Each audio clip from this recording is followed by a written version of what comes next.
Marilyn Monroe, the silver screen siren whose smile lit the 1950s, reminds us that fame can be both gift and cage. Robbie Coltrane, the towering Scotsman who turned the stage into a battlefield of humor and depth, shows how size can hide a tender heart. Jeff Beck, guitar virtuoso who bends strings into stories, proves that silence can speak louder than words when a note lingers. Donald Sutherland, the relentless actor whose roles span decades, reminds us that perseverance builds a legacy beyond any single performance. Bob Saget, comedian who turned tragedy into laughter, shows that humor can be a shield against life's harsher lights. Val Kilmer, chameleon of the screen, who reinvented himself with each role, teaches us that identity is a craft, not a fixed mask. From the breezy shoreline of Honolulu to the vaulted chambers of the Capitol, Barack Obama's story is a conversation between the people who shaped him and the moments that tested his resolve. He entered the world on August 4th, 1961, the son of Ann Dunham, a curious anthropologist from Kansas, and Barack Obama Sr., a Kenyan scholar pursuing graduate studies. Ann's quiet determination to understand cultures beyond her own gave young Barack a first lesson in empathy. Curiosity can be a bridge, not a barrier. His father, though largely absent, left a lingering question about identity that would later surface whenever Obama examined his place in a nation built on immigrant ambition. A Hawaiian childhood meant surfboards and sunsets, but also a patchwork of family ties. The senior Obama's brief return to Hawaii in the 1970s introduced Barack to his paternal grandparents, who spoke Swahili and shared stories of a distant village called Kogelo. Those evenings, with their blend of African rhythm and Pacific calm, taught him that belonging is often a mosaic rather than a single picture. Meanwhile, his mother's work with the Peace Corps in Indonesia and later in Kenya broadened his worldview, showing him that service can start in a classroom and end in a remote village. When Obama moved to Jakarta as a teenager, he faced the first real test of cultural navigation. In a city of bustling markets and multilingual chatter, he learned to listen before he spoke, a habit that later became a hallmark of his political style. The experience of being an outsider in his own mother's world sharpened his awareness of the subtle hierarchies that govern society, a sensitivity that would later inform his approach to policy. Back in the United States, the young Obama found a mentor in Reverend Jeremiah Wright, the charismatic pastor of Trinity United Church of Christ in Chicago.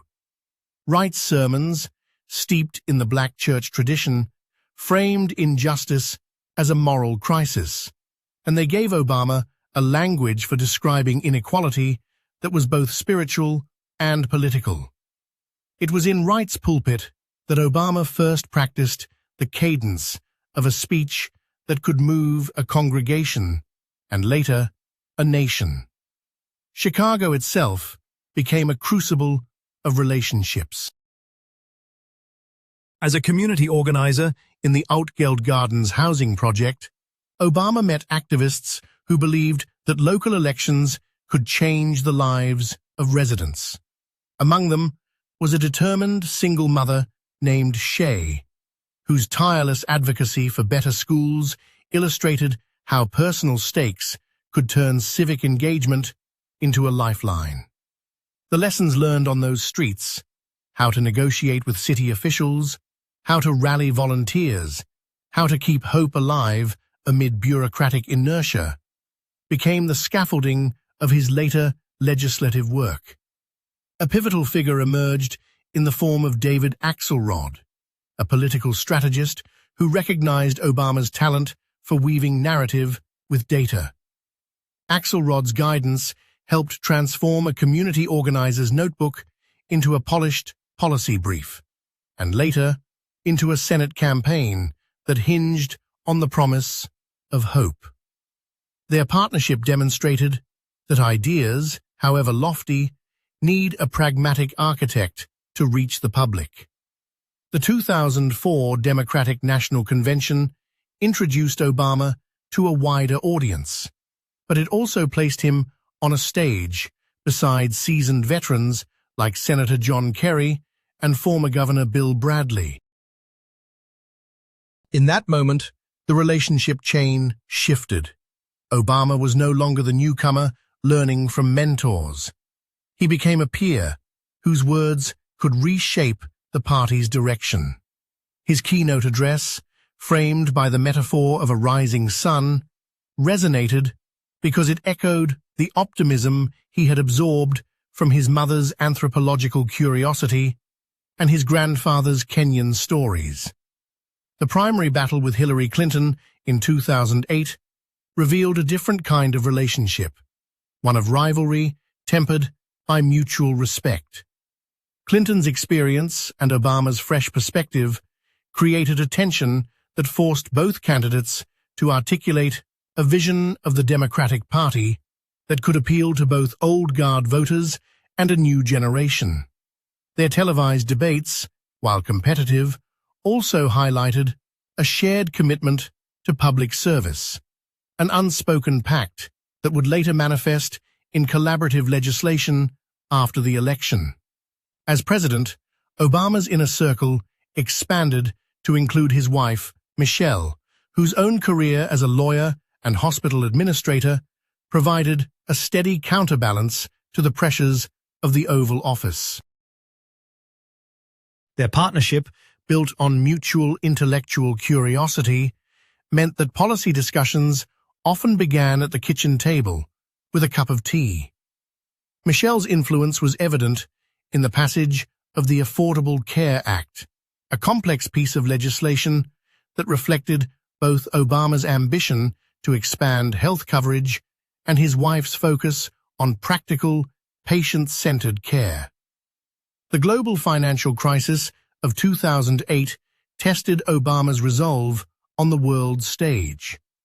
In the wake of collapsing banks, he leaned on his relationship with Treasury Secretary Timothy Geithner, whose experience at the Federal Reserve offered a roadmap for a massive stimulus package.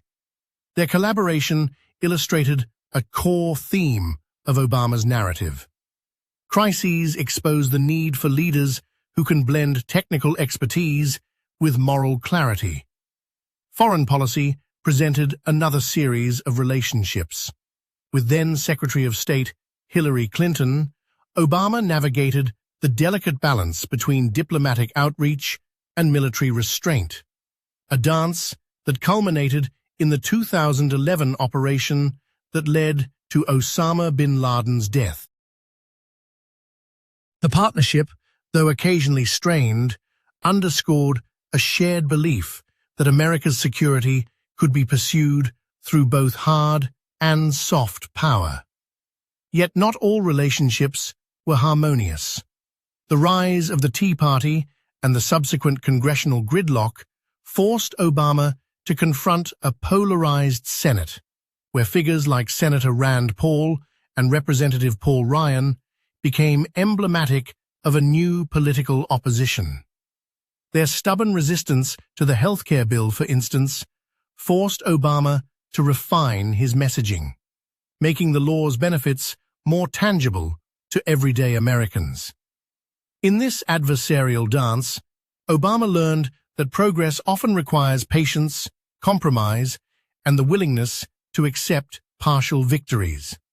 A personal relationship that remained a quiet anchor throughout his presidency was with his half-brother, Malik Obama, a figure who embodied the complexities of his Kenyan heritage. Their occasional public exchanges highlighted the ongoing negotiation of identity that Obama had carried since childhood, a reminder that even a president must reconcile divergent family narratives. After leaving the White House in 2017, Obama entered a new phase of the relationship chain. Mentor to a new generation of activists and political leaders, he established the My Brother's Keeper initiative, partnering with community organizers across the country to address the gaps faced by young men of color. In this role, his former campaign staffers, now leading non-profit organizations, became collaborators in a project that blended policy expertise with grassroots energy. The former president's relationship with the media evolved as well. While he once faced relentless scrutiny from the press corps, his post-presidential years have seen a more nuanced dialogue, especially through podcasts and interviews where he reflects on decisions made in the Oval Office. These conversations reveal a man who continues to weigh the moral weight of his choices, even as he enjoys the quieter rhythm of life in Washington's Kalorama neighborhood. Today, Barack Obama remains a figure whose story is still being written. He appears at climate summits, speaks at university commencements, and supports emerging leaders through the Obama Foundation. Each appearance is a reminder that the relationships forged in his youth, family, mentors, rivals, collaborators, continue to shape his legacy. In a world still grappling with the tensions he once navigated, his voice offers both a historical perspective and a living example of how a single individual, guided by curiosity, empathy, and a willingness to listen, can influence the course of a nation.